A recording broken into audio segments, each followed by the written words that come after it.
आजच्या व्हिडिओमध्ये आपण दत्तात्रय मंत्राचे महत्त्व आणि त्याचा आपल्या जीवनावर होणारा परिणाम थोडक्यात बघणार आहोत. दत्ताच्या मंत्राचे महत्त्व आणि जीवनावर होणारा प्रभाव. दत्तात्रय हे हिंदू धर्मातील त्रिमूर्तीचे प्रतीक मानले जाते, ज्यामध्ये ब्रह्मा म्हणजे सृष्टीकर्ता, विष्णू म्हणजे संरक्षक आणि महेश म्हणजे संहारकर्ता यांचे गुण एकत्रित आहेत. दत्तात्रयांचे पूजन, मंत्रजप आणि ध्यान यामुळे मानसिक शांती, आध्यात्मिक उन्नती आणि जीवनात संतुलन साधण्यास मदत होते.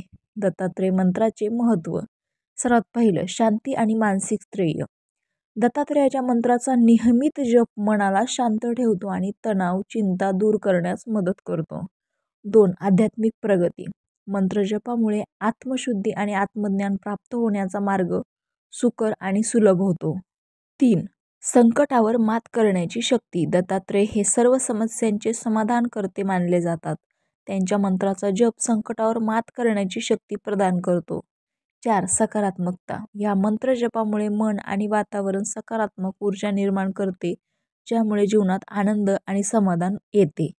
5. कर्मशुद्धी. दत्तात्रयांचे मंत्र जपणे म्हणजे आपल्या कर्माचे शुद्धीकरण करण्याचा एक प्रभावी मार्ग आहे. आता बघूयात दत्ताचे प्रसिद्ध मंत्र. सर्वात पहिलं, ओम द्रम दत्तात्रयाय नमः.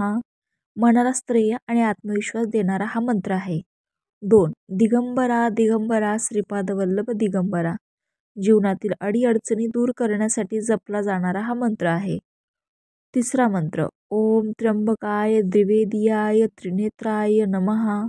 म्हणजेच त्रिमूर्तीच्या शक्तीचे आवाहन करणारा हा मंत्र आहे. आता बघूयात या मंत्राचा आपल्या जीवनावर काय परिणाम होतो. 1. ध्येय आणि आत्मविश्वास वाढतो. 2. आध्यात्मिक उन्नतीसाठी मार्ग खुला होतो. 3. कुटुंबात सुख समाधान नांदते. 4. जीवनातील दिशाहीनता कमी होते आणि ध्येय साध्य करण्यास प्रेरणा मिळते. 5. शारीरिक आणि मानसिक आरोग्य सुधारते. दत्तात्रयांच्या मंत्राचा उपयोग कसा करावा. सकाळी स्नान करून शांत चित्ताने जप करावा. जपाच्या वेळी ध्यानधारणेची स्थिती ठेवावी. मालाचा उपयोग करून मंत्राचे ठराविक वेळा जप करावा, जसे की 108 वेळेस. दर गुरुवारी दत्तात्रयाचे ध्यान करणे अधिक फलदायी मानले जाते. दत्तात्रयाचे मंत्र जीवनाला नवीन ऊर्जा आणि स्थैर्य प्रदान करतात. नियमित जप, ध्यान आणि श्रद्धा यामुळे जीवनातील ताणतणाव कमी होऊन आनंददायी आणि उन्नत जीवनाचा मार्ग सुकर होतो. रामकृष्ण हरी.